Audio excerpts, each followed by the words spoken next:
So we're going to finish Leviticus.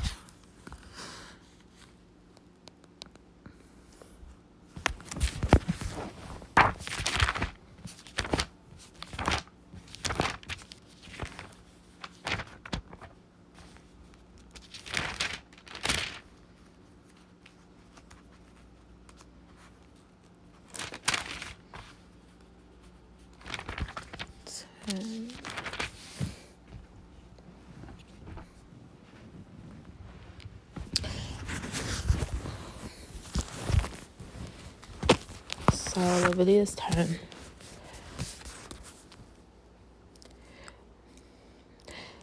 And I'm reading out of the Amplified Bible.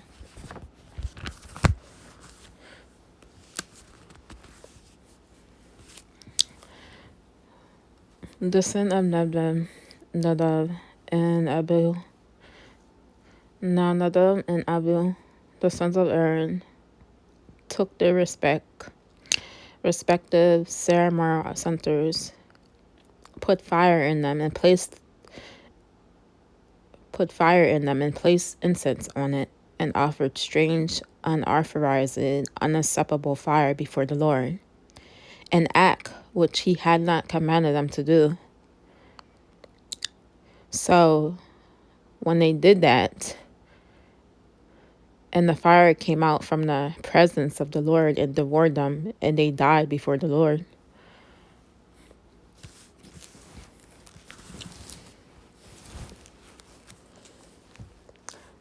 Then Moses said to Aaron, "This is what the Lord said. I will be treated as holy by those who approach me, and before all the people I will be honored.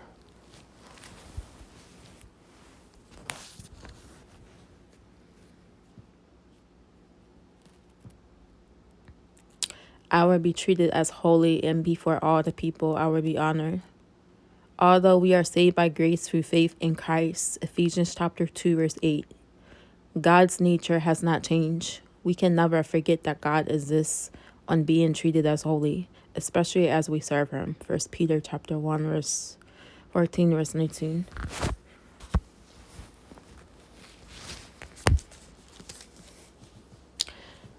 So Aaron therefore said nothing.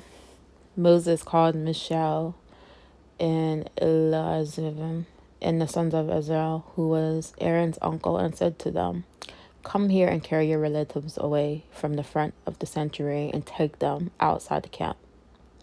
So they came forward and carried them, still in their under tunics, outside the camp, as Moses had said. Then Moses said to Aaron and to his younger sons, Eleazar and Ithamar, "Do not uncover your heads, nor let your hair hang loose, nor tear your clothes as expressions of mourning, so that you will not die also, and so that he will not express his wrath and anger toward all the congregation. But your relatives, the whole house of Israel, may mourn the burning which the Lord has brought about. You shall not even go out of the doorway of the tent of meeting, or you will die, for the Lord's anointing oil is upon you." So they did everything according to the word of Moses. Then the Lord spoke to Aaron, saying, "Do not drink wine or intoxicating drink, neither you nor your sons with you, when you come into the tent of meeting, so that you will not die. It is a permanent statute throughout your generations." And to make a distinction and to recognize a difference between the holy sacred and the common profane, and between the ceremonially unclean and the clean. Ezekiel chapter 44, verse 23.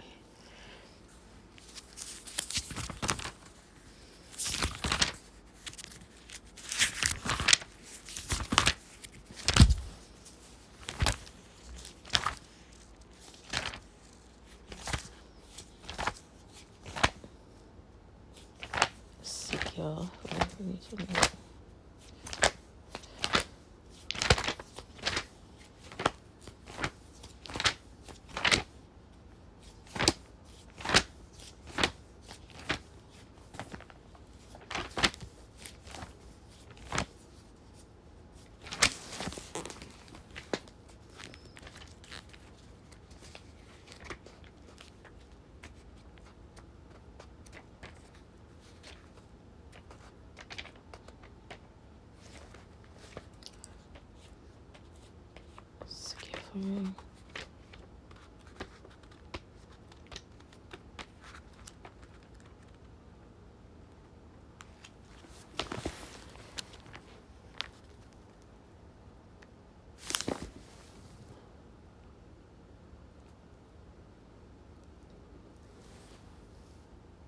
I can't see.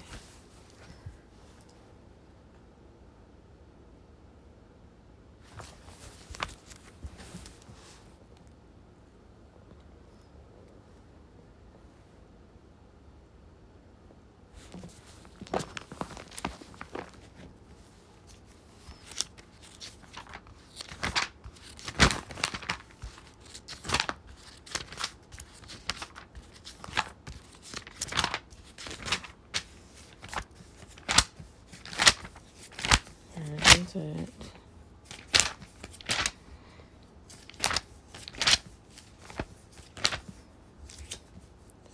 Okay.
So the priest shall teach my people the difference between the holy and the common, and teach them to distinguish between the ceremony and unclean and clean. Ezekiel chapter 44 verse 23. And you are to teach the Israelites all the statutes which the Lord has spoken to them through Moses. Then Moses said to Aaron and to his surviving sons Eleazar and Ithamar, take the grain offering that is left over from the offerings by the fire to the Lord, and eat it unleavened beside the altar, for it is most holy. You shall eat it in the holy place, because it is your portion and your son's portion from the offerings by the fire to the Lord. For so I have been commanded. But the breast of the wave offering and the thigh of the head offering you may eat in a clean place, you and your sons and daughters with you. For the breast and the thigh are your portion, and your son's portion, giving out of the sacrifices of the peace offerings of the Israelites. They shall bring the thigh, presented by lifting up, and the breast present by waving along with the offerings by fire of the fat, to present as a wave offering before the Lord. This shall be yours and your sons with you as your perpetual portion, just as the Lord has commanded. But Moses diligently tried to find the goat that had been offered as a sin offering, and discovered that it had been burnt up as waste, not eaten. So he was angry with Aaron's surviving sons Eleazar and Ithamar, saying, why did you not eat the sin offering in the holy place? For it is the most holy, and God gave it to you to remove the guilt of the congregation, to make atonement for them before the Lord.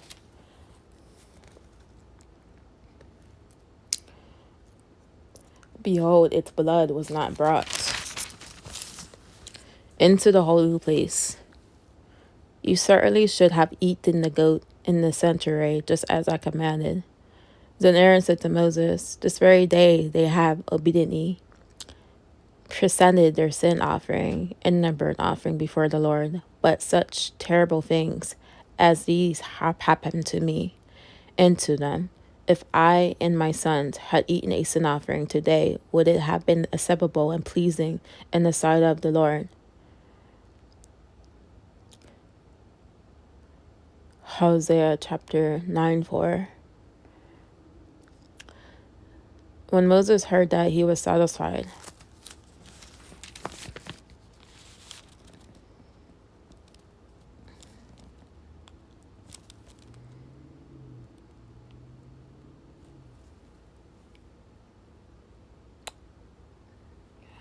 So difficult letter.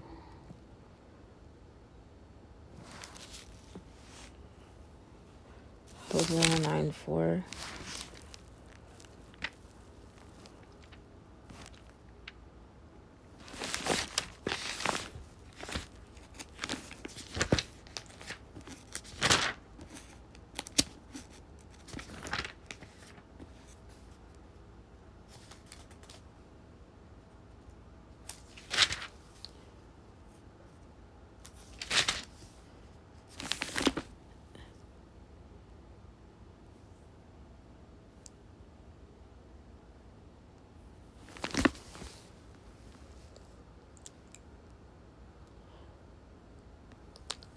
Hosea 9:4. They were not pour out an offering of wine to the Lord. Their sacrifices were not please him.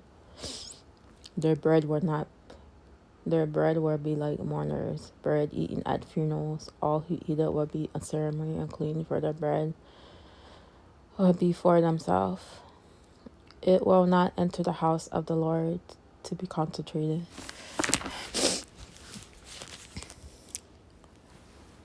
Leviticus chapter 9:11. Laws about animals for food. The Lord spoke again to Moses and Aaron, saying to them, Speak to the children of Israel, saying, Among all the animals which are on the Aaron hot.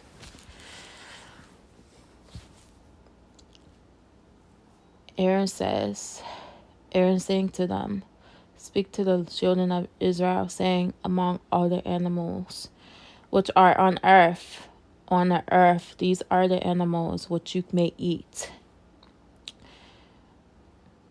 You may eat any animal that has a divided hoof. That is a hoof split into two parts, especially at its distal extremity, and chews the cud. Nevertheless, you are not to eat these among those which chew the cud or divide the hoof. The camel, because it chews the cud, but does not divide the hoof, it is ceremony unclean to you. And the shapen, because it chews the cud, but does not divide the hoof, it is unclean to you. And the hare, because it chews the cud, but does not divide the hoof, it is unclean to you. And this swine, because it divides the hoof and makes a split hoof, but does not chew the cud, it is unclean to you. You shall not eat their meat, nor touch their carcasses, they are unclean to you. These you may eat, whatever is in the water, whatever has fins and scales in the waters. In the seas, in the rivers, these you may eat.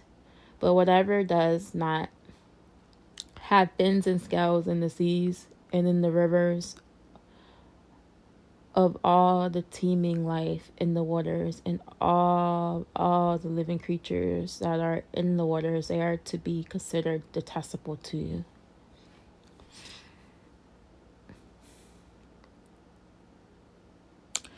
Ruminants like cows, sheep, goats, deer, and antelope eat only plants, mainly grasses and grains. No meat eating animal chews the cud.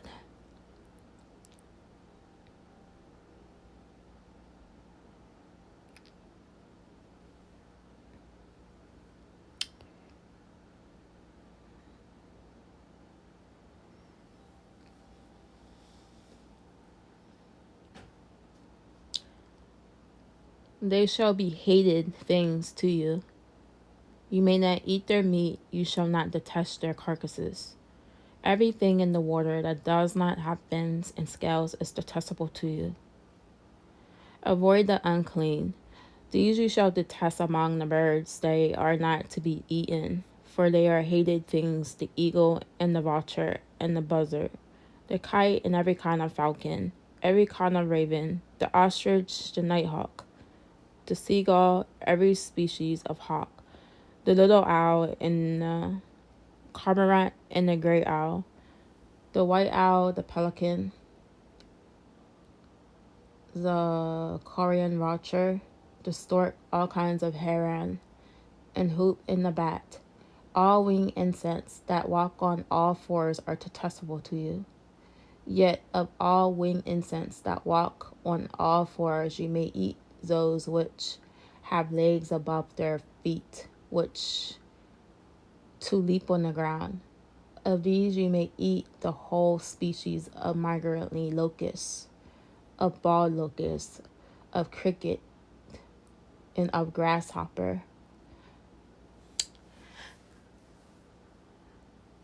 Did you eat the grasshopper?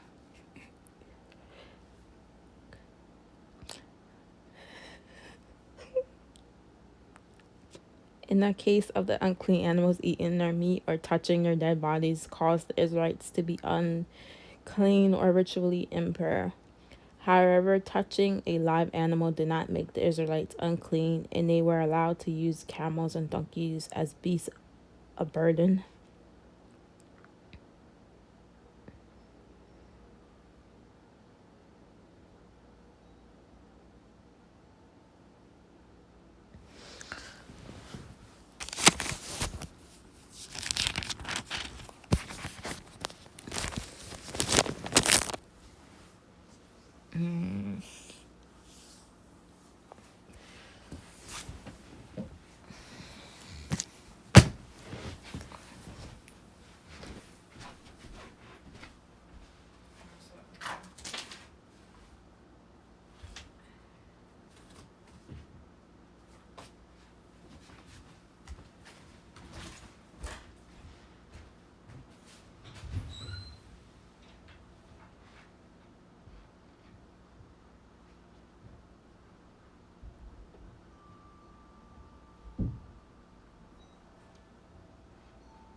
Wait.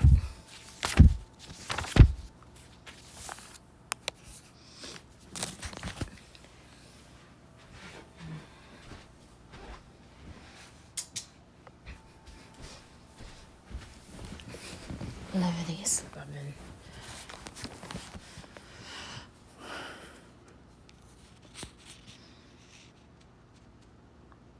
So we're at the living. So skeptics mockingly point to the food laws in the book of Leviticus, while there were undoubtedly some health issues involved with eating the scavengers, trash collectors of the sea. God's permanent purpose was for Israel to be a distant people separated from the customs of their idolatrous neighbors around them. This is also the reason they were prohibited from wearing garments made with wool and linen, woven together. Deuteronomy chapter 22, verse 11, which was a superstitious custom of the pagans. Many similar regulations were symbolic to keep Israel pure and unmixed with the surrounding nations.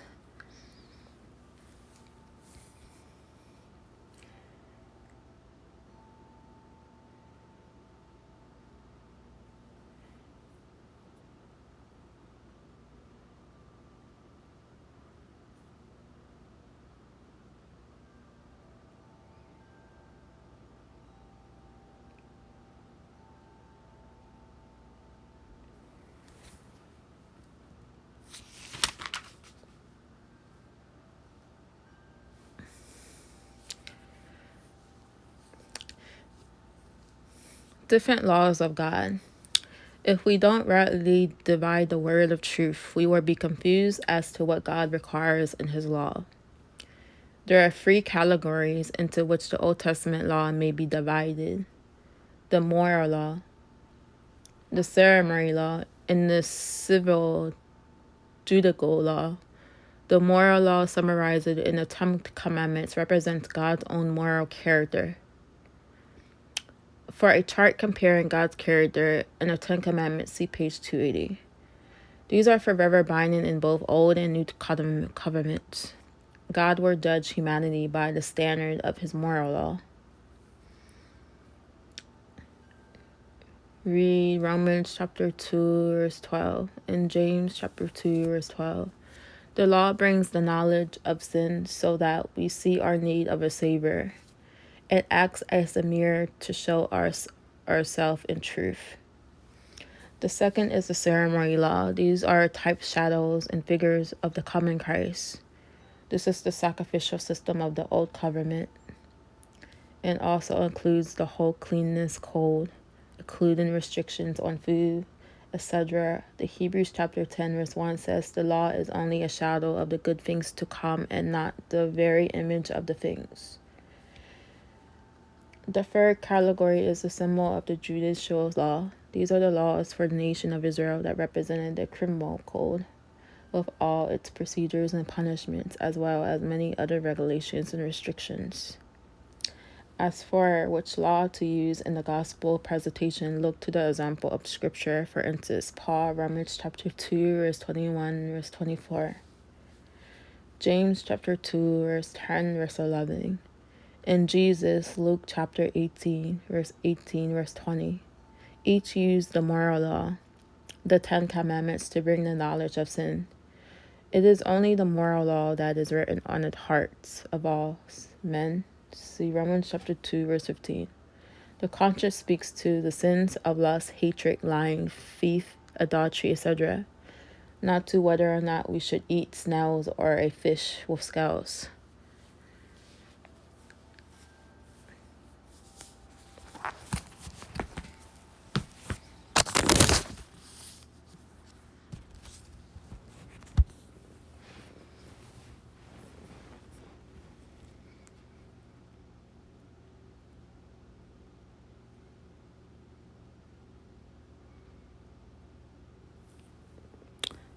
So it says,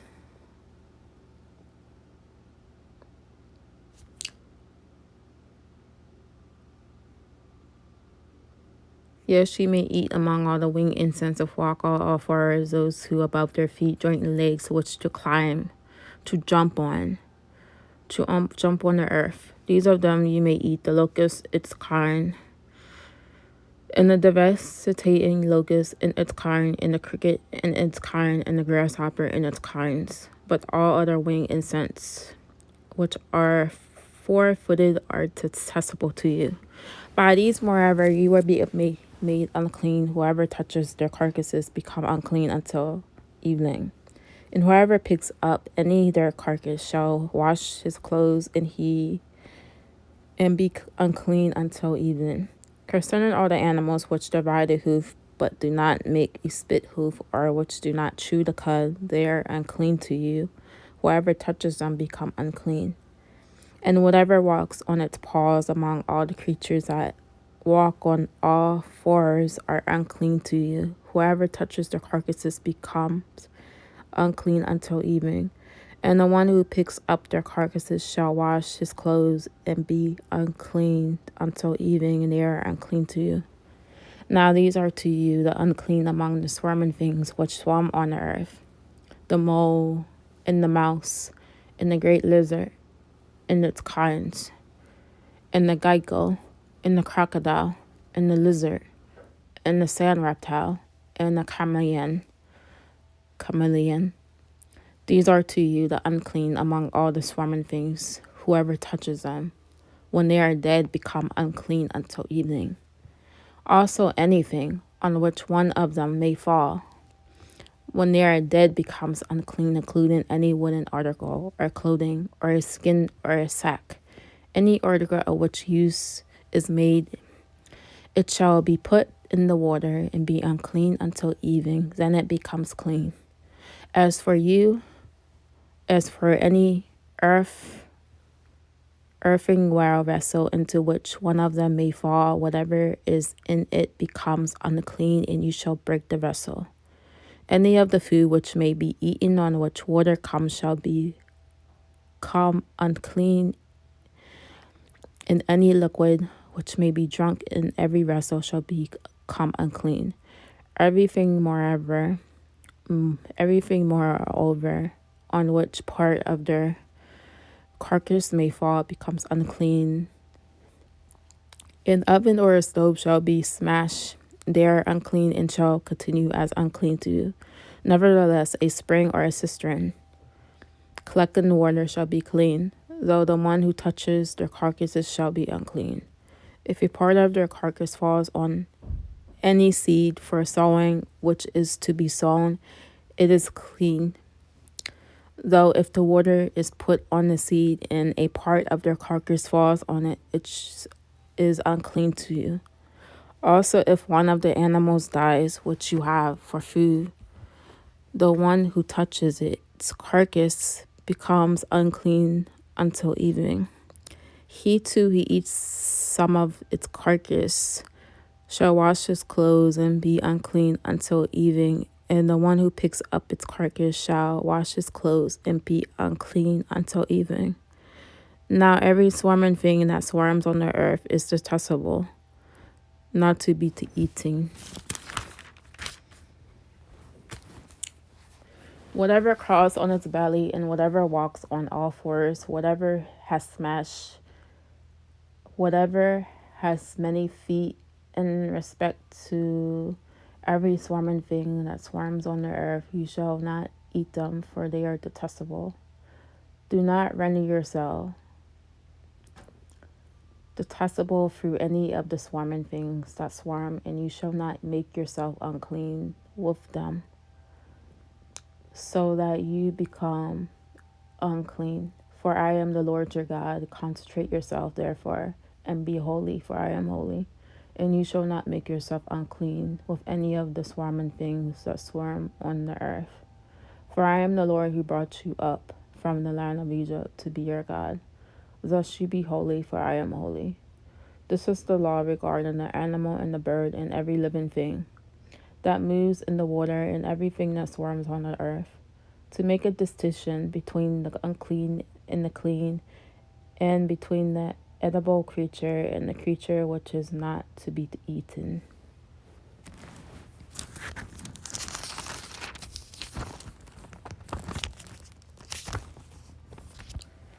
Leviticus 12.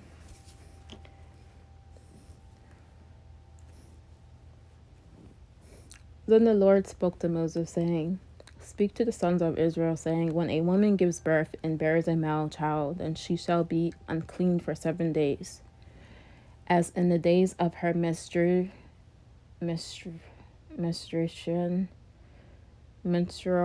she shall be unclean. On the 8th day, the flesh of his foreskin shall be circumcised. Then she shall remain in the blood of her purification for 33 days. She shall not touch any consecrated thing, nor enter the sanctuary, until the days of her purification are completed.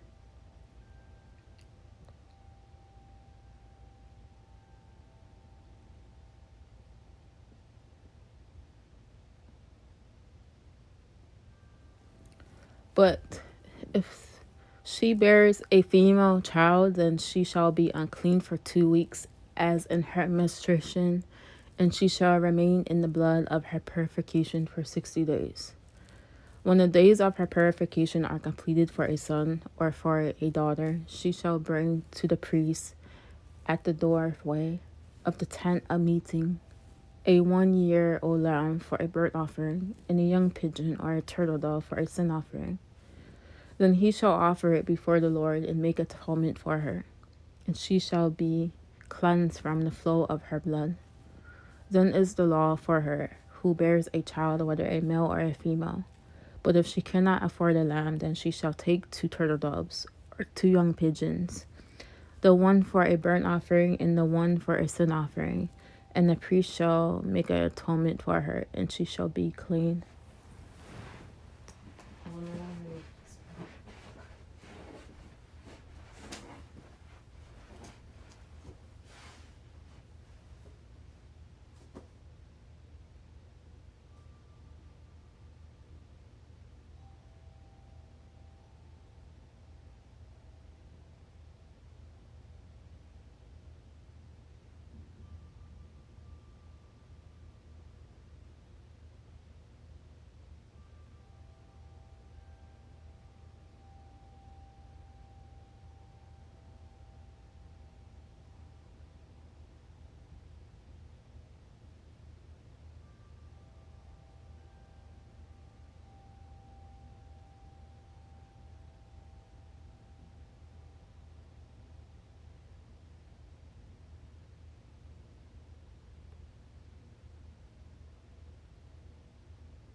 So 13.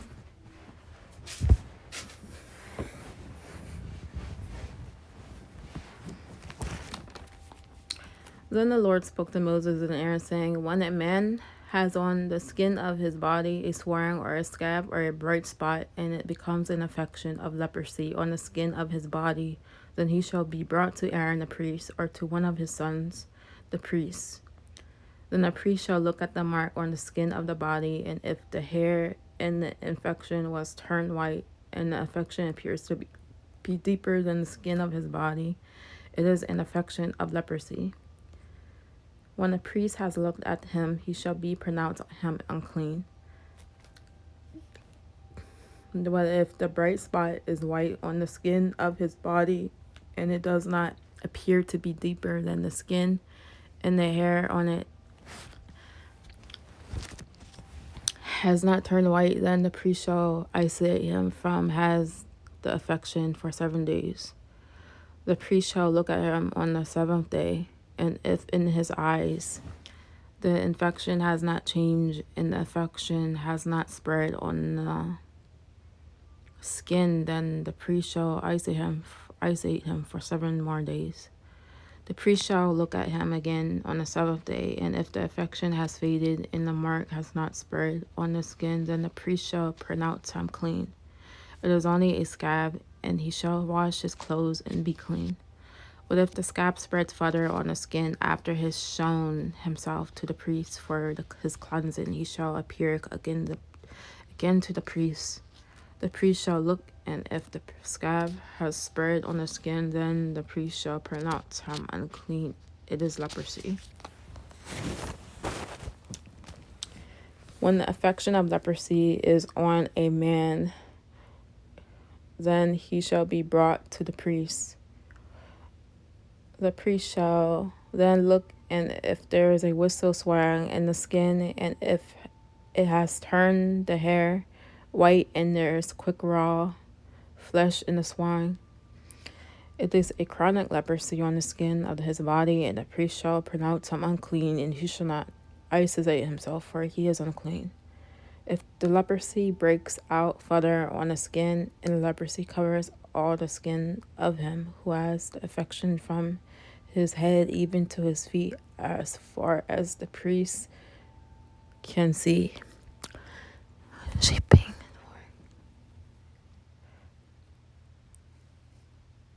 If the leprosy breaks out further on the skin, and leprosy covers all the skin of him who has affection from his head even to his feet, as far as the priest can see, then the priest shall look, and behold, if the leprosy has covered all his body, he shall pronounce clean him who has the affection.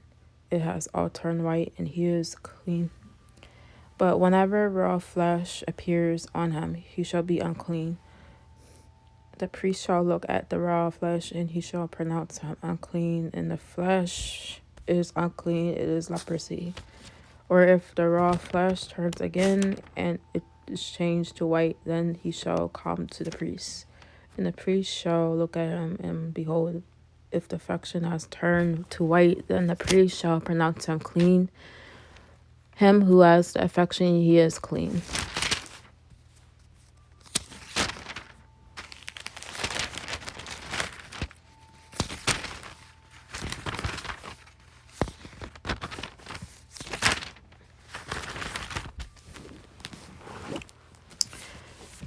When the body has a boil on its skin, it is healed. And in the place of the boil there is a white swelling or a reddish whitish bright spot. Then it shall be shown to the priest.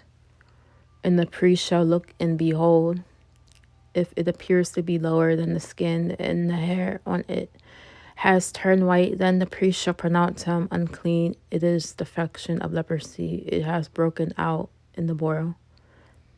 But if the priest looks at it, and behold, there are no white hairs in it, and it is not lower than the skin, and is faded, then the priest shall isolate him for 7 days.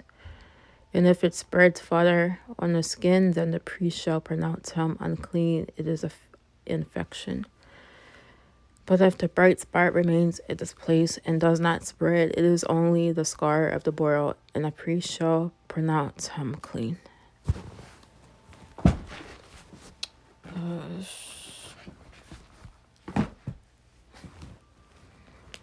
Or if the body sustains its skin a burn by fire, and the raw flesh of the burn becomes a bright spot, reddish, white, or white, then the priest shall look at it. And if the hair in the bright spot has turned white, and it appears to be deeper than the skin, it is leprosy. It has broken out in the burn. Therefore the priest shall pronounce him unclean. It is an affection of leprosy.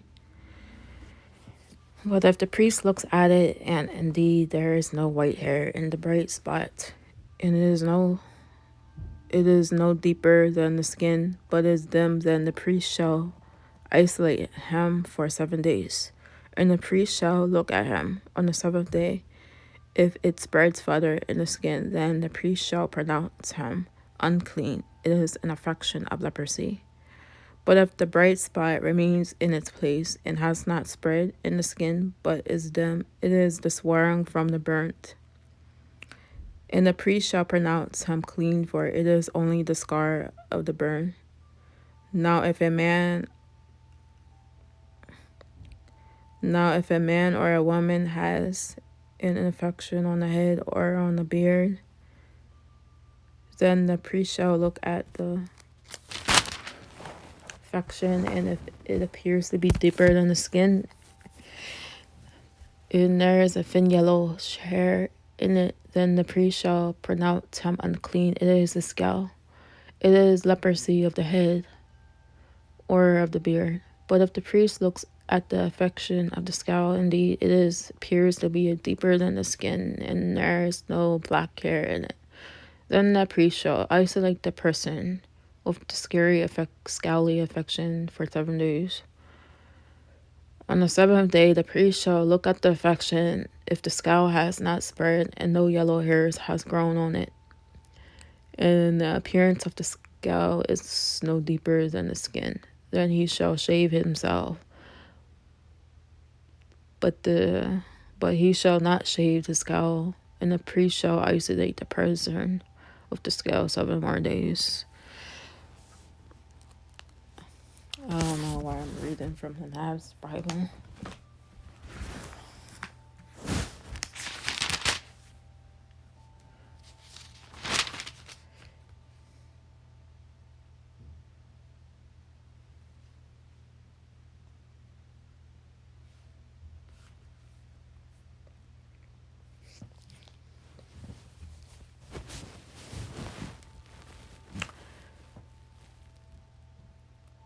Then on the 7th day the priest shall look at the scale. If the scale has not spread on the skin and appears to be no deeper than the skin, the priest shall pronounce him clean, and he shall wash his clothes and be clean. But if the scale spreads further on the skin after his cleaning, the priest shall examine him, and if the scale has spread on him, the skin, the priest Needs not look for the yellowish hair. He is unclean.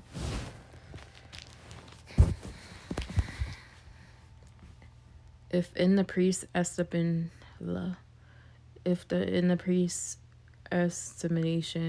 the scalp has remained without spreading, and black hair has grown in it, the scalp is healed. He is clean, and the priest shall pronounce him clean. When a man or a woman has bright spots on the skin of the body, even white bright spots, then the priest should look, and if the bright spots on the skin of their body is dull white, it is only a rash that has broken out on the skin. He is clean. If a man loses the hair on his head, he is bald, but he is clean. And if he loses the hair on front of his head, he is bald on the forehead, but he is clean. But if there is a reddish white infection on the bald head or forehead, it is leprosy breaking out on his bald head or forehead. Then the priest shall examine him, and if the disease swelling is reddish white on his bald head or forehead, like the appearance of leprosy on the skin of the body.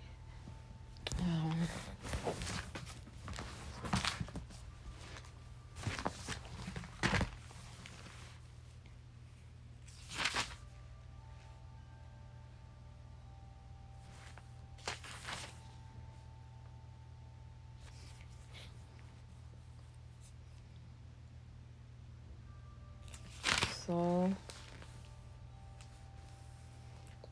as priests of the Lord, see Peter's 1, 1 Peter chapter 2 verse 3, and Revelation chapter 1 verse 6, we are to pronounce the sinner as unclean. How can we do that without appearing judgmental? Simply by doing what Jesus did and according to the 10 Commandments. See Mark chapter 10 verse 17 verse 22. Consider how Paul did this in Romans chapter 2 verse 21 verse 23. You therefore who teach another, do you not teach yourself? You preach that a man should not steal, do you steal? You say to not commit adultery, do you not commit adultery? You who abhor idols, do you rob temples? You who make your abuse in the law, do you dishonor God through breaking the law? Notice that he asked questions of his hearers. Do you do the same? Ask, have you ever told a lie? Have you ever stolen something? Use God's name in vain. Etc. For details, see Psalms chapter 51 verse 6. Leprosy is like a sin, and the suffering feels no pain. And that the sufferer feels no pain and is therefore unaware that his flesh is rotting on his body. In the same way, a sinner is unaware that sin is eating at his flesh and will bring about his death and damnation. This is why, as faithful priests of the Lord, we are to diagnose his disease and pronounce that he is unclean in the right sight of God. And on some have compassion, making a distinction, but others say with fear, pouring them out of the fire, hating even a garment defiled by its flesh. Jude chapter 22 verse 23.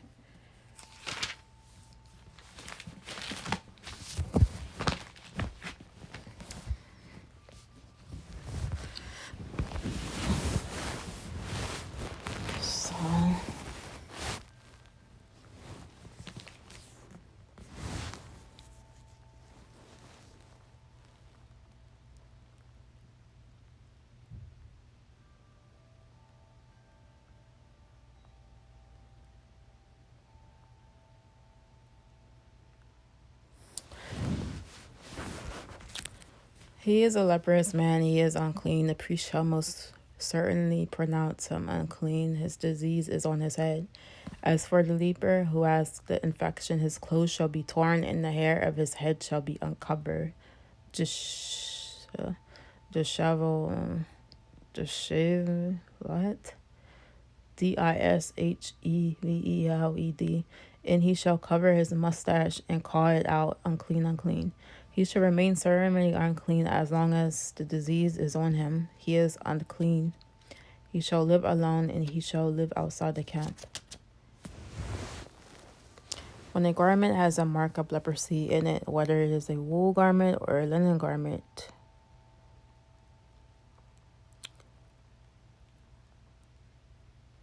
whether in woven or knitted material or in wrap, lengthwise strands or with crosswise strands of linen or wool, or in a skin or on anything made of leather. If the mark is greenish or reddish in the garment or in the leather or in the wrap or the woof or in the other article made of leather, it is an infestation of leprosy and shall be shown to the priest. The priest shall examine the mark and shall quarantine the article with the mark for 7 days. He shall examine the mark on the 7th day. If it has spread in the garment, whether in the wrap or the woof or in the leather, whatever the letter's purpose, the mark is a malignant leprosy, it is unclean. So he shall burn the garment, whether the wrap or woof in wool or linen, or on anything made of leather in which the mark occurs, for it is a malignant leprosy. It shall be burned in the fire. But if the priest sees the mark and has not spread in the garment, either in the wrap or the woof or anything made of leather, then the priest shall order that they wash the thing in which the mark occurs, and he shall quarantine it for 7 more days. The priest shall examine the article with the mark after it has been washed, and if the mark has not changed color, even though the mark has not spread, it is unclean. You shall burn it in the fire. It is a corroding mildew, whether on top or on the front of it. If the priest looks and the mark has faded after it is washed, he shall tear it out of the garment or the leather or out of the wrap or woof. If it is still appears in the garment, either in the wrap or in the woof, or I don't know what they talking about, woof. In the woof or on anything made out of leather, it is on outbreak. You shall burn it, the mark part, in the fire. The garment, whether the wrap or the woof or anything made of leather from which the mildew has departed after washing, shall then be washed a second time, and it will be ceremonially clean. This is the law for a leprous disease in a garment of wool or linen, either in a wrap or woof or anything made of leather, to pronounce it clean or unclean.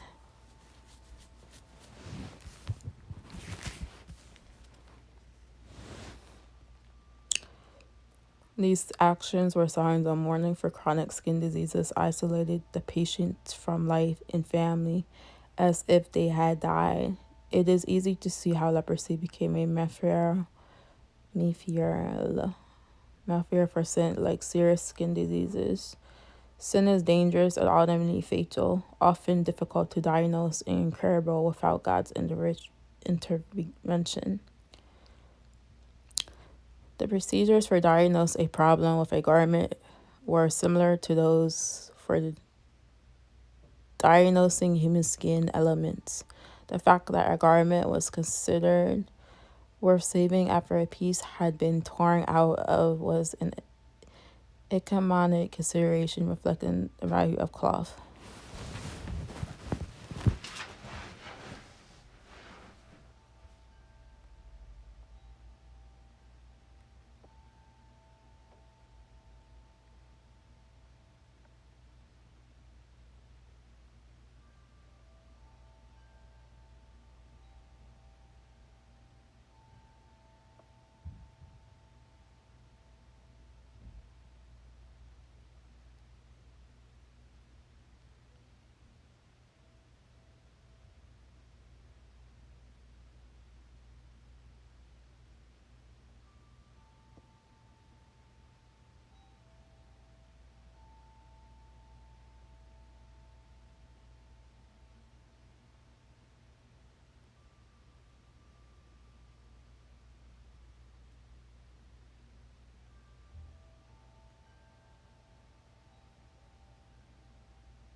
So we're in 14.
Then the Lord spoke to Moses, saying,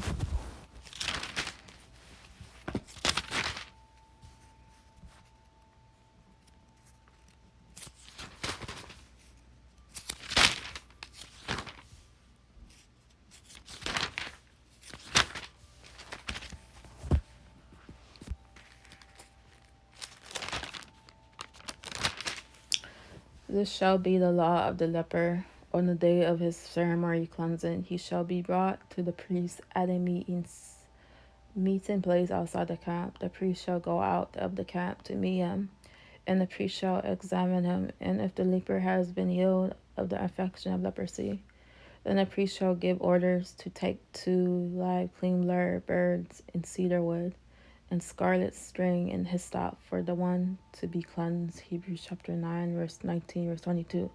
Next, the priest shall order that of the birds be killed as a sacrifice in an earthenware container over fresh running water.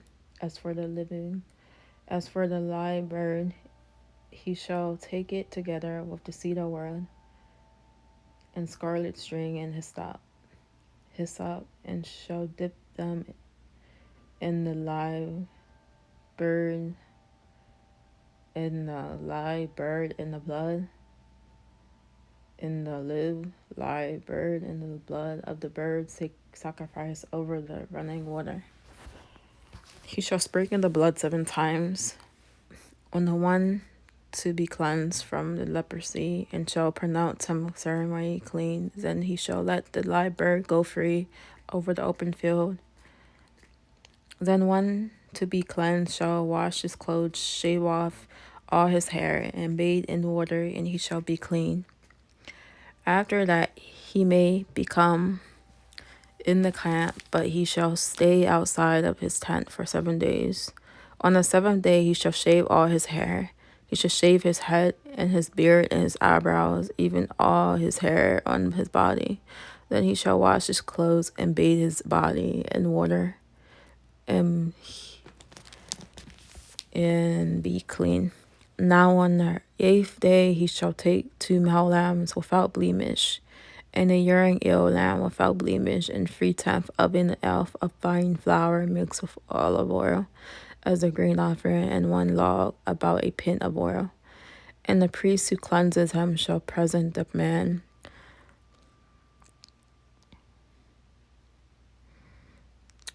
And the priest who cleanses him shall present the man to be cleansed and his offerings before the Lord at the doorway of the tent of meeting. Then the priest shall take 1 of the male lambs and offer it as a guilt offering with the log of oil, and present it as a wave offering before the Lord. He shall kill the male lamb in the place where they killed the sin offering and the burnt offering, in the sacred place, the courtyard of the tabernacle. For the guilt offering, like the sin offering, belongs to the priest, It is the most holy.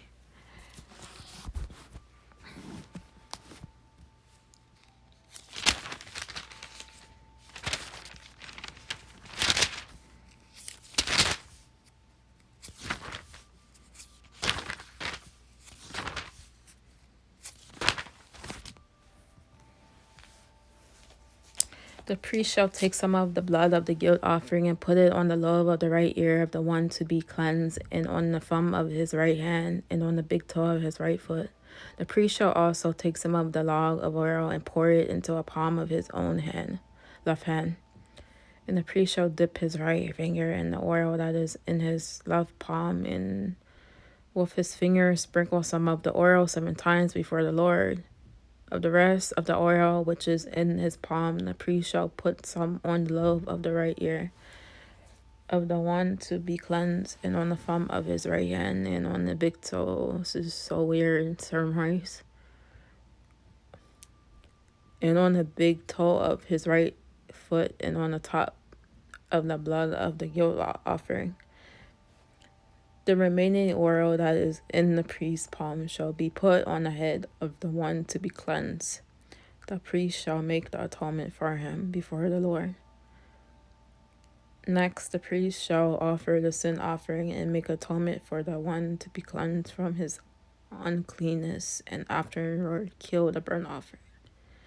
The priest shall offer the burnt offering and the grain offering on the altar, and the priest shall make atonement for him, and he shall be clean. But if he cleansed leper is poor and his means are insufficient, then he is to take 1 lamb as a guilt offering to be weighed to make atonement for him, and 1/10 of it of fine flour mixed with oil as a grain offering, and a log of oil, and 2 turtle doves.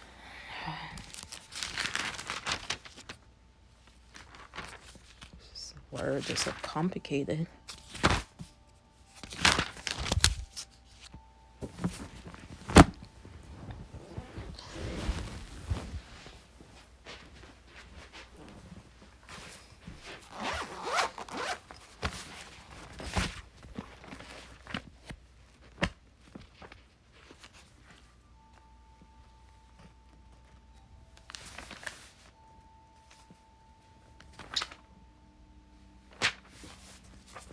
So where am I at?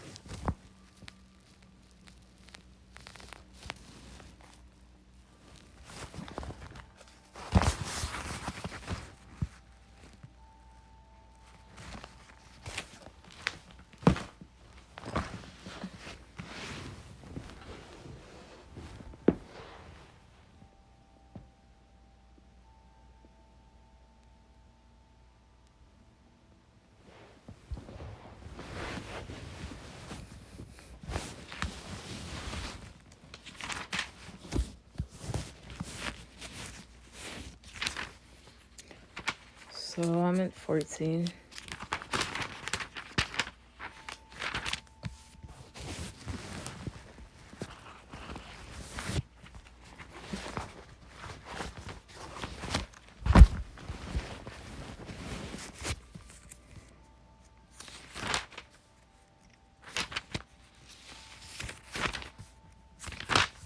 So I'm going to read out of the NLT Bible. It's easier.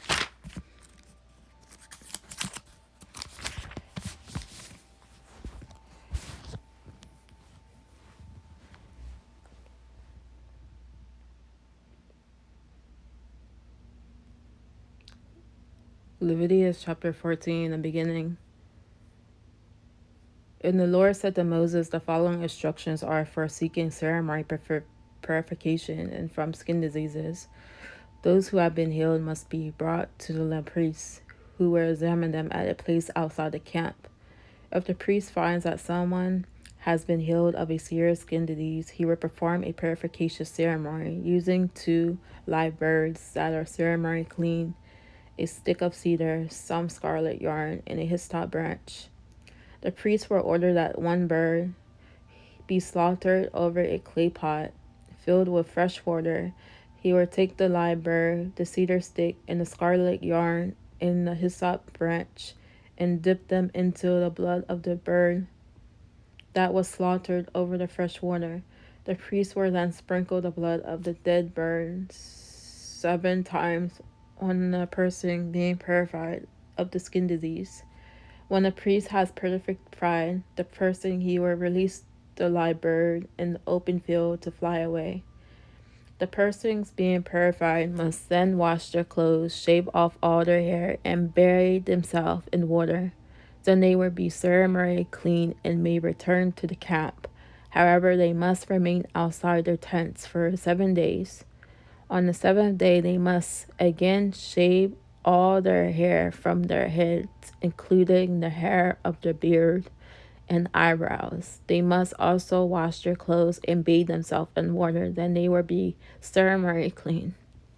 On the 8th day, each person being purified must bring 2 male lambs and a 1-year-old female lamb, all with no defects, along with a grain offering of 6 quarts of choice flour, moistened with olive oil, and a cup of olive oil. Then the officiating priests were present the person for purification along with the offerings before the Lord at the entrance of the tabernacle. The priests would take one of the male lambs and the olive oil and present them as a guilt offering, lifting them up as a special offering before the Lord. He will then slaughter the male lamb in the sacred area where the sin offerings and burnt offerings are slaughtered. As with the sin offering, the guilt offering belonging to the priest, it is a most holy offering. The priest will then take some of the blood of the guilt offering and apply it to the lobe of the right ear and thumb of the right hand and the big toe of the right foot of the person being purified.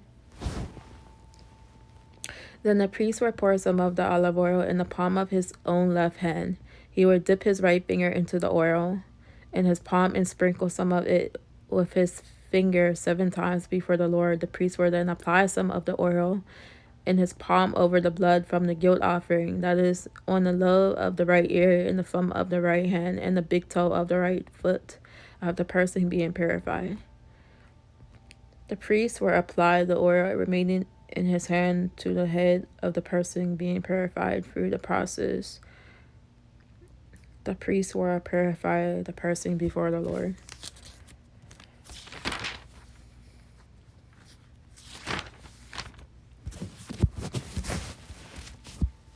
Then the priest must present the sin offering to purify the person who was cured of the skin disease.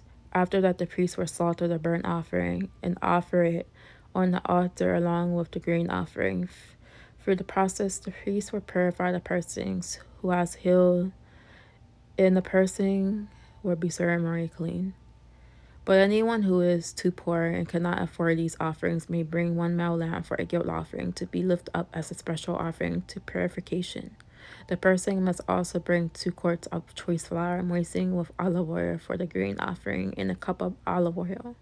The offering must also include 2 turtle doves or 2 young pigeons, whichever the young person can afford. One of the pair must be used for the sin offering and the other for a burnt offering. On the 8th day of the purification ceremony, the person being purified must bring the offerings to the priest in the Lord's presence at the entrance of the tabernacle. The priest will take the lamb for the guilt offering along with the olive oil and lift them up as a special offering to the Lord. Then the priest will slaughter the lamb for the guilt offering. He will take some of its blood and apply it to the lobe of the right ear, the thumb of the right hand, and the big toe of the right foot of the person being purified. The priest will also pour some of the olive oil into the palm of his own left hand. He will dip his right finger into the oil in his palm and sprinkle some of it 10 times. Before the Lord, the priest will then apply some of the oil in his palm over the blood from the guilt offering, that is, on the lobe of the right ear, the thumb of his right hand, and the big toe of the right foot of the person being purified. So weird.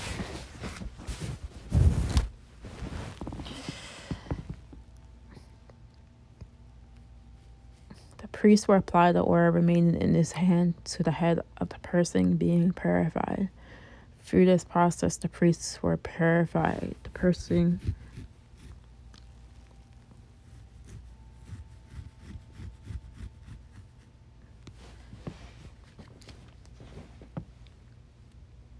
Through this process, the priests will purify the person before the Lord, and the priests will offer 2 turtle doves or 2 young pigeons, whichever the person can afford. One of them is for a sin offering and the other for a burnt offering, to be present along with the grain offering. Through this process, the priest will purify the person before the Lord. These are the instructions for purification for those who have recovered from a serious skin disease, who cannot afford to bring the offering normally required for the ceremony of the purification.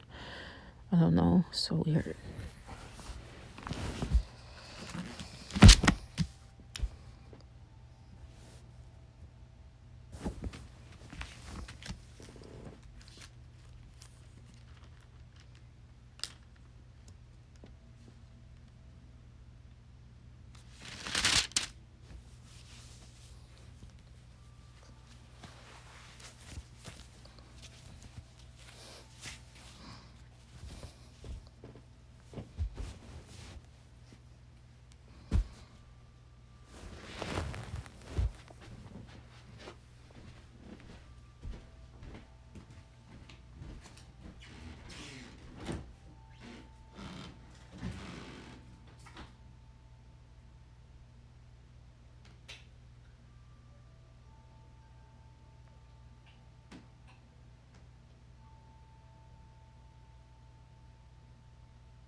I really don't want to hear them talking.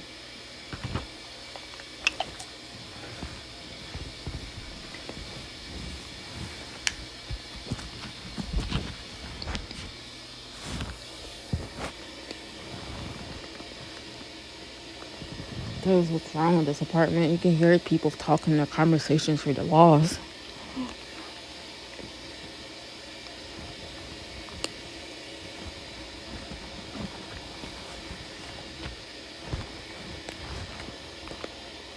That's why I bought so many white noise machines, because I don't want to hear their talking.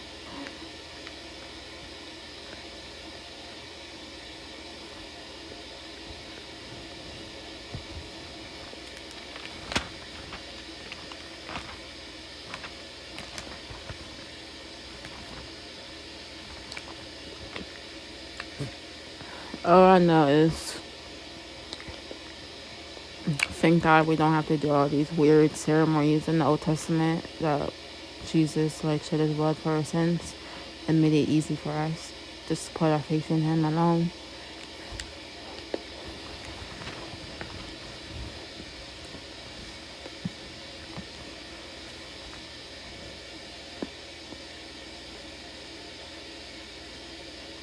The treatment of the contaminant houses. Then the Lord said to Moses and Aaron, when you arrive in Canaan, the land I'm giving you as your own possession, I may contaminate some of your houses in the land with mildew. The owner of such a house must then go to the priest and say, it appears that my house has some kind of mildew. Before the priest goes in to inspect the house, he must have the house emptied, so nothing inside will be pronounced ceremonially unclean. Then the priest will go in and examine the mildew on the walls. If he finds greenish or reddish streaks in the cementation appears to go deeper than the wall surface, the priest will step outside the door and put the house in quarantine for 7 days. On the 7th day, the priest must return for another inspection, and if he finds that the mildew on the wall of the house has spread, the priest must order that the stones from those other areas be removed. The contaminated material will then be taken outside the town to an area designated as a ceremonially unclean. The next inside walls of the entire house must be scraped thoroughly, and scrapings, dumplings, an unclean place outside the town. Other stones will be brought in to replace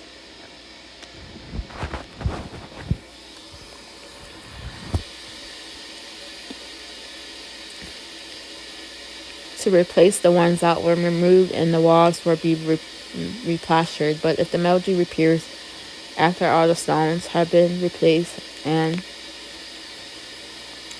here are restrictions concerning mildew on clothing or houses. This was probably a mold, fungus, or bacteria.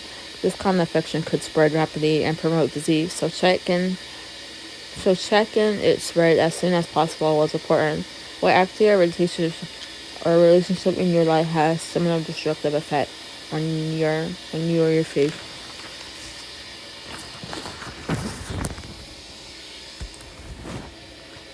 In the house has been scraped and replastered, the priest must return and inspect the house again. And if he finds that the mildew has spread, the walls are clearly contaminated with a serious mildew, and the house is defiled, it must be torn down, and all stones, timbers, and plaster must carry out of the town to place designated as ceremonially unclean. Those who enter the house during the period of purging will be ceremonially unclean until evening, and all who sleep or eat in the house must wash their clothing. But if the priest returns for his inspection and finds that the mildew has not appeared in the house after the fresh plastering, he will pronounce it clean because the mildew is clearly gone. To purify the house, the priest must take 2 birds, a stick of cedar, some scarlet yarn, and a hyssop branch. He will slaughter one of the birds over a clay pot and fill it with fresh water. He will take the cedar stick, the hyssop branch, the scarlet yarn, and the live bird, and dip them into the house of the slaughtered bird and into the fresh water. Then he will sprinkle the house 7 times. When the priest has purified the house exactly this way, he will release the live bird in the open fields outside the town. Through the process, the priest will purify the house, and it will be ceremonially clean. These are instructions for dealing with serious skin diseases, including scabies sores, and mildew, whether on clothing or in the house, and the swearing on skin, a rash, or discolored skin. The procedure will determine whether a person or object is ceremonially clean or unclean. These are instructions regarding the skin diseases and mildew.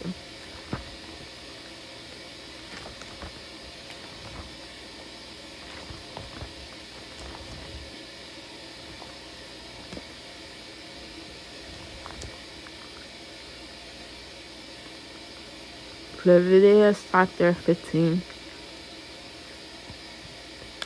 The Lord said to Moses and Aaron, "Give the following instructions to the people of Israel. Any man who has a bodily discharge is ceremonially unclean. This defilement is caused by his discharge, whether the discharge continues or stops.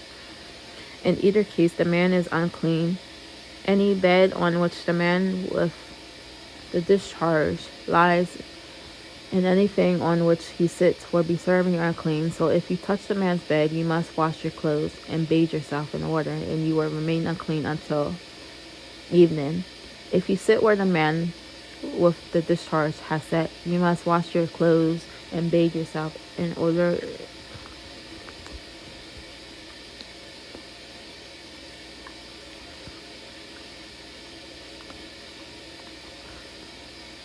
bathe yourself in water, and you remain unclean until evening. And if you touch a man with discharge, you must wash your clothes and bathe yourself in the water, and you will remain unclean until evening. If a man spits on you, you must wash your clothes and bathe yourself in water, and you will remain unclean until evening. Any saddle blanket on which the man rides will be ceremonially unclean, and if you touch anything that was under the man, you will be unclean until evening. You must wash your clothes and bathe yourself in water, and you will remain unclean until evening. If the man touches you without first rinsing his hands, you must wash your clothes and bathe yourself in water, and you will remain unclean until evening. Any clay pot that the man touches may be broken, and any wooden utensil he touches must be rinsed with water. When the man with the discharge is healed, he must count off 7 days for the period of purification. Then he must wash his clothes and bathe himself in fresh water, and he will be ceremonially clean. On the 8th day he must get 2 turtle doves or 2 young pigeons and come before the Lord at the entrance of the tabernacle and give his offering to the priest. The priest will offer 1 bird for a sin offering and the other for a burnt offering. Through this process, the priest prepares for the man before the Lord for his discharge. Whenever a man has an emission of semen, he must bathe himself entire body in water, and he will remain ceremonially unclean until the next evening.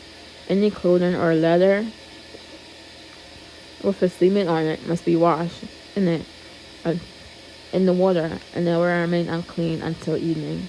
After a man and a woman have sexual intercourse, they must bathe in water, and they will remain unclean until the next evening. Whenever a woman has her menstrual period, she will be ceremonially unclean for 7 days.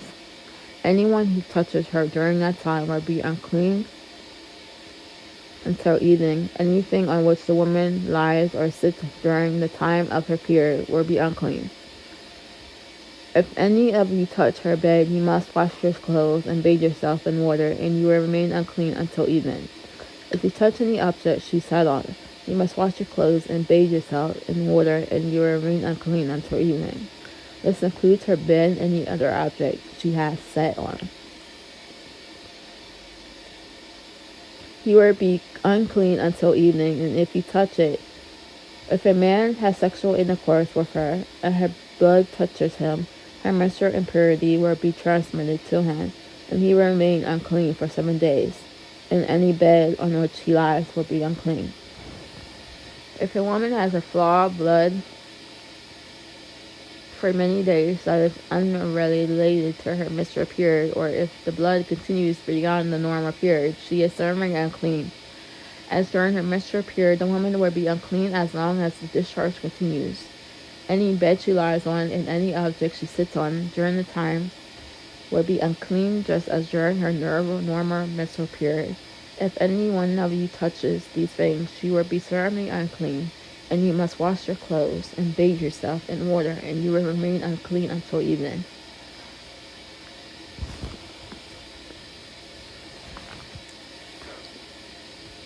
When the woman's bleeding stops, she must count off 7 days, and she will remain the ceremonially clean.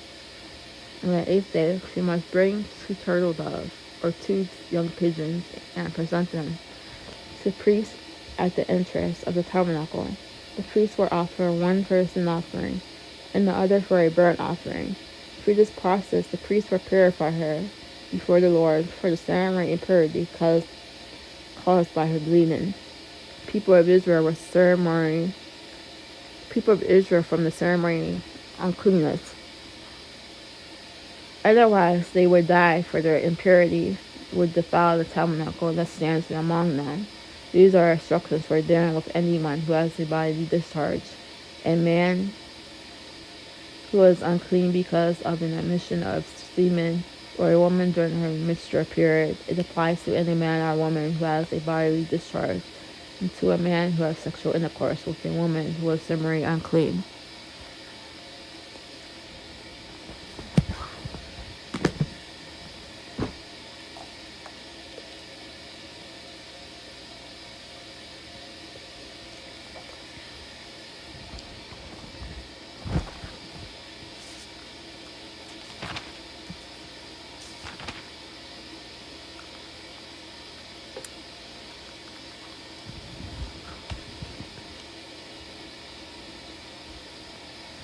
The Day of Atonement.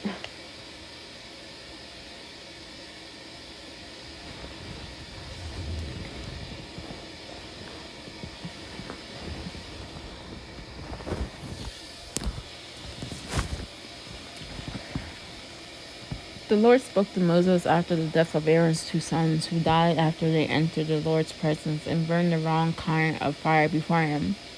The Lord said to Moses, "Warn your brother Aaron not to enter the most holy place behind the inner curtain whenever he chooses. If he does, he will die. For the ark's cover, the place of atonement, is there, and myself am present in the cloud above the atonement cover. When Aaron enters the sanctuary area, he must follow these instructions fully. He must bring a young bull for a sin offering and a ram for a burnt offering. He must put on his linen tunic and the linen undergarments worn next to his body. He must tie the linen sash around his waist and put the linen turban on his head. These are the sacred garments, so he must bathe himself in water before he puts them on. Aaron must take from the community of Israel 2 male goats for a sin offering and a ram for a burnt offering. Aaron will present his own bull as a sin offering to purify himself and his family, making them right with the Lord.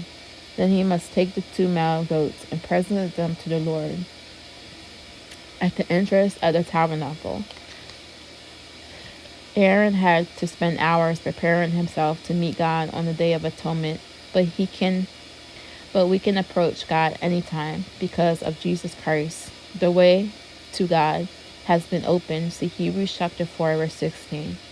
With the privilege, we are offered easier access to God than the high priest of Old Testament times. See, I told you. All that stuff they had to do was difficult.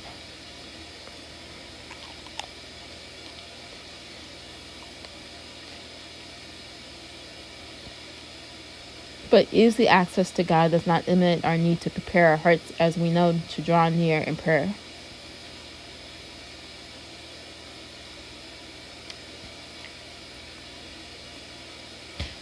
Aaron will present his own bull as a sin offering to purify himself and his family, making them right with the Lord. Then he must take the 2 male goats and present them to the Lord at the entrance of the tabernacle. He is to cast the sacred lots to determine which goat will be reserved in the offering to the Lord and which will carry the sins of the people to the wilderness of Ezekiel. Aaron will then present as a sin offering the goat chosen by lot for the Lord. The other goat, the scapegoat chosen by lot to be sent away, will be kept alive, standing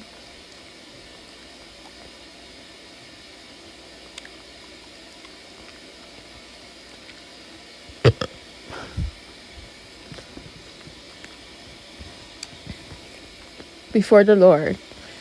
When it is sent away to exile in the wilderness, the people will be purified and made right with the Lord. Aaron will present his own bull as a sin offering to purify himself and his family, making them right with the Lord. After he has slaughtered the bull as a sin offering, he will fill an incense burner with burning coals from the altar that stands before the Lord. Then he will take 2 handfuls of fragrant powder incense and will carry the burner and the incense behind the inner curtain. There in the Lord's presence, he will put the incense on the burner coals so that a cloud of incense will rise over the ark's cover, the place of atonement that rests on the ark of the covenant. If he follows these instructions, he will not die. Then he must take some of the blood of the bull, dip his finger in it, and sprinkle it on the east side of the atonement cover. He must sprinkle blood 7 times in his finger in front of the atonement cover.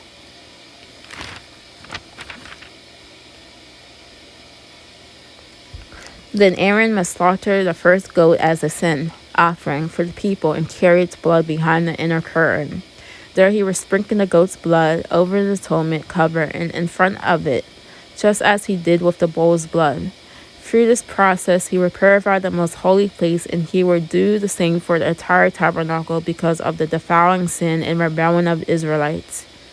No one else is allowed inside the tabernacle when Aaron entered it for the purification ceremony in the most holy place. No one may enter until he comes out again after purifying himself, his family, and all the congregation of Israel, making them right with the Lord. Then Aaron will come out to purify the altar that stands before the Lord. He will do this by taking some of the blood from the bull and the goat and putting it on each of the horns of the altar. Then he must sprinkle the blood with his finger 7 times over the altar. In this way, he will cleanse it from Israel's defilement, making it holy. So I will stop at 20, I will. When Aaron has finished purifying the most holy place in the tabernacle, the altar, he must present the live goat.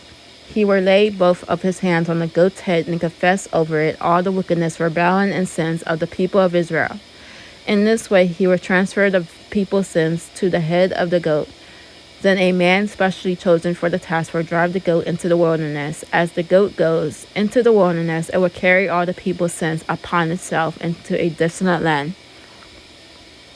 When Aaron goes back into the tabernacle, he must take off the linen garments he was wearing when he entered the most holy place, and he must leave the garments there. Then he will bathe himself with water in a sacred place, put on his regular garments, and go out to sacrifice a burnt offering for himself and a burnt offering for the people. Through the process, he will purify himself and the people, making them right with the Lord, and he must then burn all the fat of the sin offering on the altar. The man chosen to drive the scapegoat into the wilderness of Ezekiel must wash his clothes and bathe himself in water. Then he may return to the camp.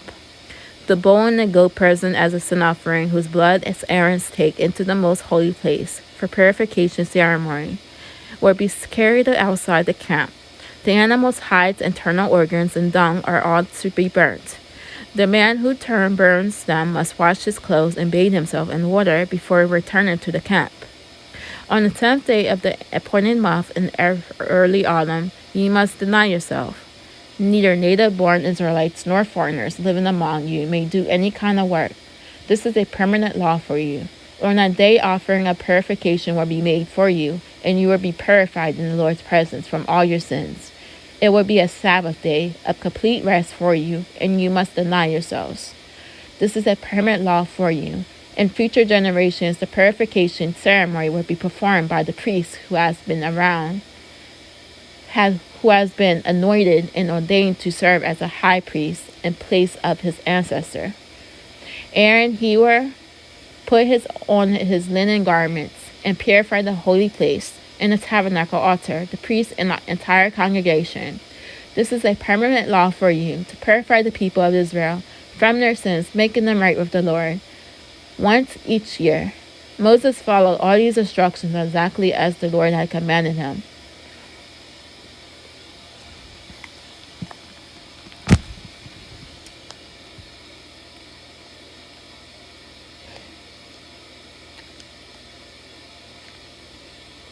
Jews have escaped Egypt and are now at the foot Mount Sinai. God provided a long list of rules for his people to follow, including the instructions for the priests to make an annual sacrifice for the covering of people's sins. This was the Day of Atonement, Yom Kippur. On this day, a priest would lay his hands on the head of an unbeliever's lamb, sanctifying the transfer of sins from the people to the lamb. The priest would then slit the throat of the lamb, and it would bleed to death for the covering of their sins. Why was this necessary? Leviticus chapter 17 verse 11 tells us that it is the blood that makes atonement for the soul. Imagine the amount of blood that was shed over the centuries. This was a constant reminder to the Jewish people that blood was required for the covering of sins. Unfortunately for them, a lamb could not forgive sins. This was merely a picture of a greater sacrifice that was needed. Who was that lamb who could provide complete forgiveness of sins?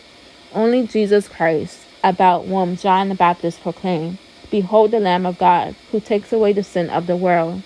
John chapter 1 verse 29.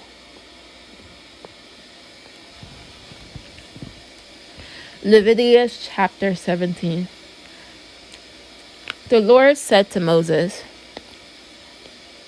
so we're at chapter prohibits against eating blood, Leviticus chapter 17. Then the Lord said to Moses, give the following instructions to Aaron and his sons and all the people of Israel. This is what the Lord has commanded. If any native Israelite sacrifices a bull or a lamb or a goat anywhere inside or outside the camp, instead of bringing it to the entrance of the tabernacle to present it an offering to the Lord, that person will be as guilty as a murderer. Such a person has shed blood and will be cut off from the community. The purpose of this rule is to stop the Israelites from sacrificing animals in the open fields. It will ensure that they bring their sacrifices to the priest at the entrance of the tabernacle, so he can present them to the Lord as peace offerings. Then the priest will be able to splatter the blood again against the Lord's altar at the entrance of the tabernacle, and he will burn the fat as a pleasing aroma to the Lord.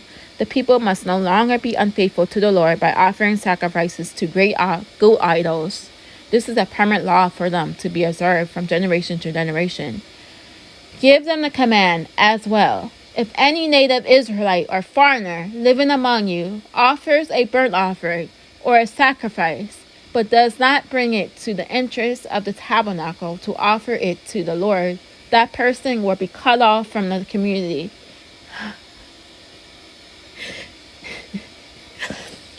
And if native Israelites or foreigners living among you eats or drinks blood in any form, I will turn against that person and cut him off from the community of your people. For the life of the body is in its blood. I have given you the blood on the altar to purify you, making you right with the Lord. It is the blood given in exchange for a life that makes purification possible.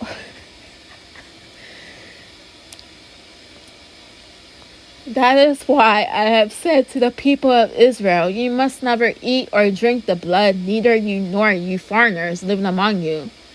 And if any native Israelite or foreigner living among you goes hunting and kills an animal or a bird that is approved for eating, he must drain its blood and cover it with earth. The life of every creature is in its blood. That is why I have said to the people of Israel, you must never eat or drink the blood. For life of any creature is in its blood. So whoever consumes blood will be cut off from the community. And if any native born Israelite or foreigner eats the meat of any animal that died naturally or was torn up by wild animals, they must wash their clothes and bathe themselves in water. They will remain ceremonially unclean until evening, but then they will be clean. But if they do not wash their clothes and bathe themselves, they will be punished for their sin.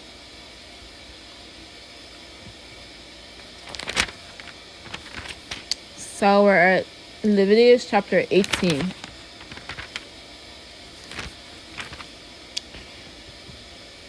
Forbidden sexual practices. Then the Lord said to Moses, give the following instructions to the people of Israel. I am the Lord your God. So do not act like the people in Egypt, where you used to live, or like the people of Canaan, where I am taking you. You must not imitate their way of life. The people around you, or the unbelievers, don't imitate them. You must not imitate their way of life. You must obey all my regulations, obey all the God's regulations. And be careful to obey my decrees, for I am the Lord your God. If you obey my decrees and my regulations, you will find life, eternal life. Through them, I am the Lord. You must never have sexual relations with a close relative, for I am the Lord. Do not violate your father by having sexual relations with your mother. She is your mother. You must not have sexual relations with her. Do not have sexual relations with any of your father's wives, for this would violate your father. Do not have sexual relations with your sister or your half-sister, whether she is your father's daughter or your mother's daughter, whether she's born into your household or someone's else. Do not have sexual relations with your granddaughter, whether she is your son's daughter or your daughter's daughter, for this would violate yourself. Do not have sexual relations with your stepsister, the daughter of any of your father's wives, for she is your sister. Do not have sexual relations with your father's sister, for she is your father's close relative. Do not have sexual relations with your mother's sister, for she is your mother's close relative. Do not violate your uncle, your father's brother, by having sexual relations with his wife, for this is your aunt. Do not have sexual relations with your daughters-in-law. She is your son's wife, so you must not have sexual relations with her. Do not have sexual relations with your brother's wife, for this would violate your brother. Do not have sexual relations with both a woman and her daughter, and do not take her granddaughter, whether her son's daughter or her daughter's daughter, and have sexual relations with her. They are close relatives, and this would be a wicked act. While your wife is living, do not marry her sister and have sexual relations with her, for they would be rivals. And do not have sexual relations with a woman during her period of menstrual impurity. Do not defile yourself by having sexual intercourse with your neighbor's wife. Do not permit any of your children to be offered as a sacrifice to Molech, for you must not bring shame on the name of your God. I am the Lord. Do not practice homosexuality, having sex with another man as with a woman. It is detestable sin. A man must not defile himself by having sex with an animal, and a woman must not offer herself to a male animal to have intercourse with it. This is a perverse act. Do not defile yourself in any of these ways, for people I am driving out before you have defiled themselves in all these ways, because the entire land has become defiled. I am punishing the people who live there. I will cause the land to vomit them out. You must obey all my decrees and regulations, and you must not commit any of these detestable sins. This applies both to the native-born Israelites and to the foreigners living among you. All these detestable activities are practiced by the people of the land where I am taking you, and this is how the land has become defiled. So do not defile the land and give it a reason to vomit you out, as it will vomit out the people who live there now. Whoever commits any of these detestable sins will be cut off from the community of Israel. So obey my instructions and do not defile yourself by committing any of these detestable practices that were committed by the people who live in the land before you. I am the Lord. So we're going to stop at the end of 19.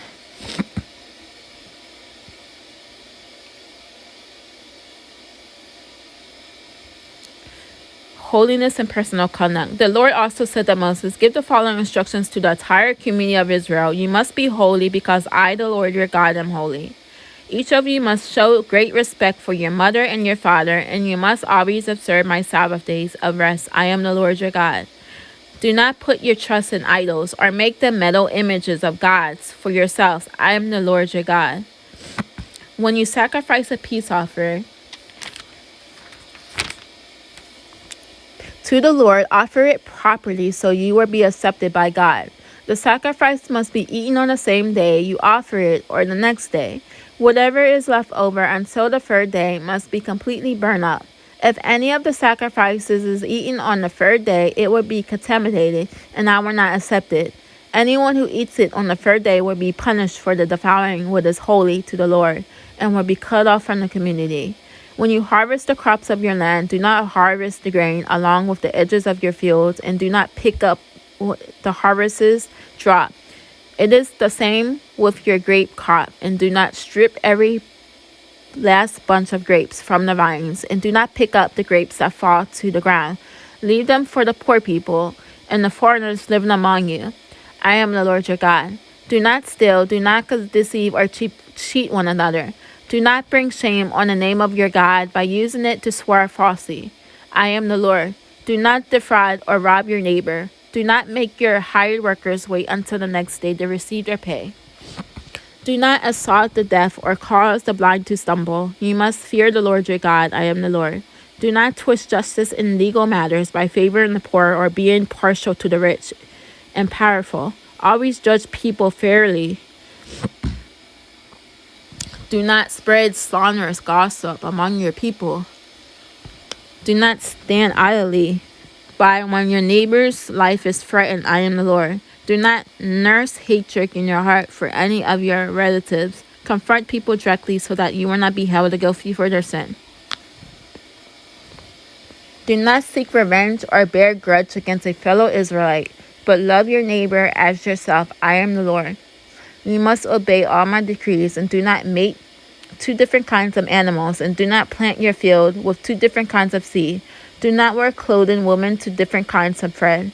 If a man has sex with a slave girl whose freedom has never been purchased, but who is committed to become another man's wife, he must pay a full compensation to her master. But since she is not a free woman, neither the man nor the woman will be put to death.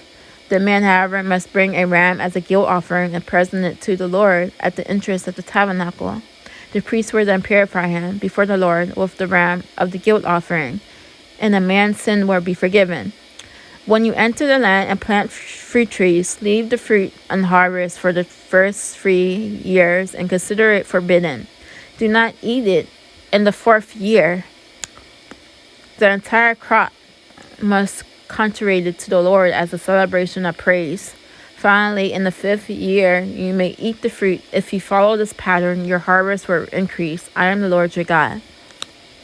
Do not eat meat that has been drained of its blood, and do not practice fortune teller or witchcraft. Do not trim all your hair off your temples or trim your beards. Do not cut your bodies for the dead, and do not mark your skin with tattoos. I am the Lord.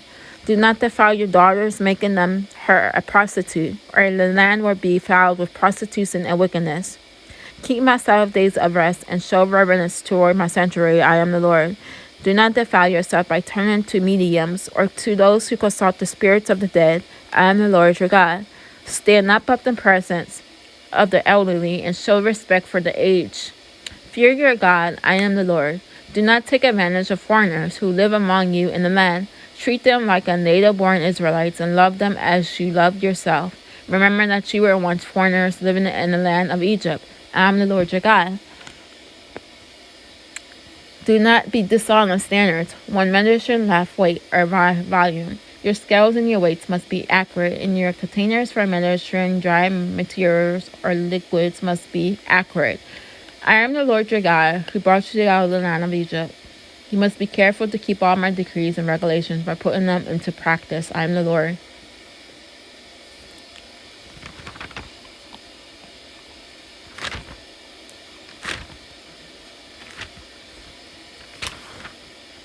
So I'm at 20.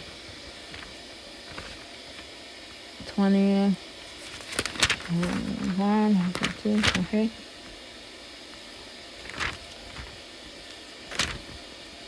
And it's 27 chapters, so I'll read the rest tomorrow because I read a lot today. Leviticus chapter 10, I started at till 19.